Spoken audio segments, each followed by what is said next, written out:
ACL injury के बाद लोग बहुत सारे गलतियां करते हैं। ये गलतियां आने वाले समय में रिकवरी पर नेगेटिव इम्पैक्ट डाल सकती है। दोस्तों, मैं doctor Nagendra Prasad, sports injury and arthroscopic surgeon. आज हम बात करेंगे ऐसे ही 5 गलतियां एसीएल इंजरी के बाद जो नहीं करनी चाहिए। अंत तक हमारे साथ बने रहिए और हमारा चैनल को सब्सक्राइब करें।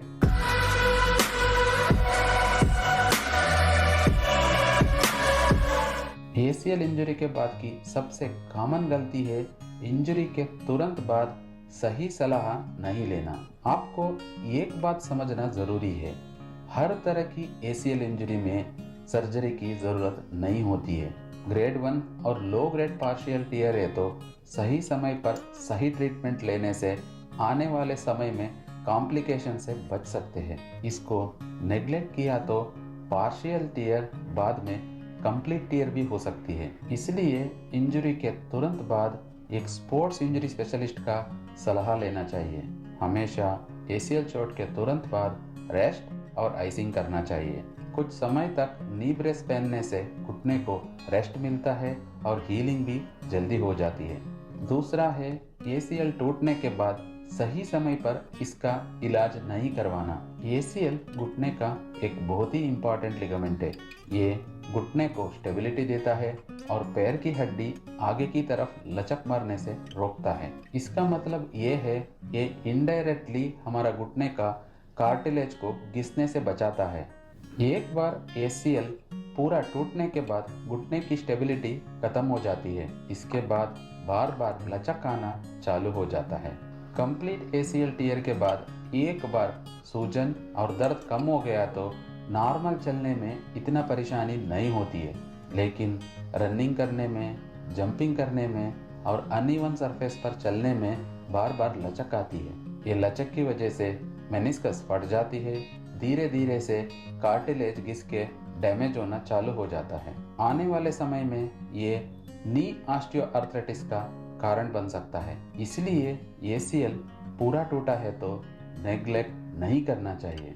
तीसरा गलती है एसीएल टूटने के बाद घुटने पर प्लास्टर लगवाना। कुछ लोग एसीएल इंजरी के तुरंत बाद प्लास्टर लगवा लेते हैं, लेकिन प्लास्टर लगवाना गलत है, क्योंकि प्लास्टर लगवाने से टूटा हुआ लिगामेंट कभी नहीं जुड़ता है। आइडियली प्लास्टर को फ्रैक्चर ट्रीटमेंट में इस्तेमाल करते हैं। एक ही टाइप का एसीएल इंजरी में हम प्लास्टर का रिकमेंडेशन करते हैं, वो है एसीएल अवल्शन।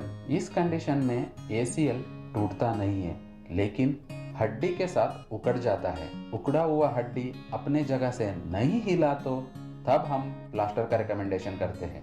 वही कंप्लीट एसीएल टियर है तो हम प्लास्टर का रिकमेंडेशन नहीं करते हैं, क्योंकि ज़्यादा समय तक प्लास्टर लगाने से घुटना जाम हो सकता है और जांघ की मांसपेशियां कमजोर हो सकती है। इसलिए एसीएल टियर में प्लास्टर लगवाना सही नहीं है। चौथा है एसीएल इंजरी के बाद फिजियोथेरेपी पे ध्यान नहीं देना। सबसे पहले हमें ये समझना जरूरी है, पूरी तरह टूटा हुआ एसीएल लिगामेंट फिजियोथेरेपी से कभी नहीं जुड़ता है, लेकिन सही फिजियोथेरेपी करने से घुटने की आसपास के मांसपेशियों को मजबूत करके लचक को कम कर सकते हैं। एसीएल इंजरी के बाद फिजियोथेरेपी नहीं करने से थाई मसल वीक हो जाता है।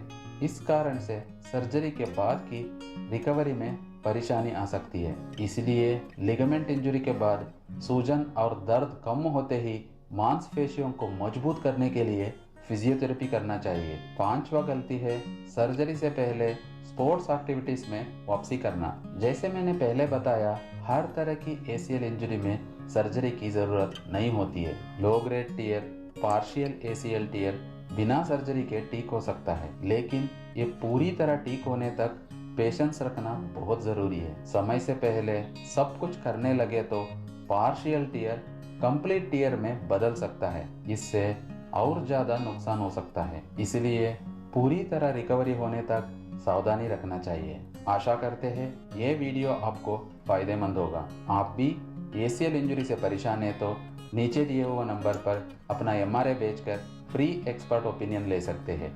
धन्यवाद।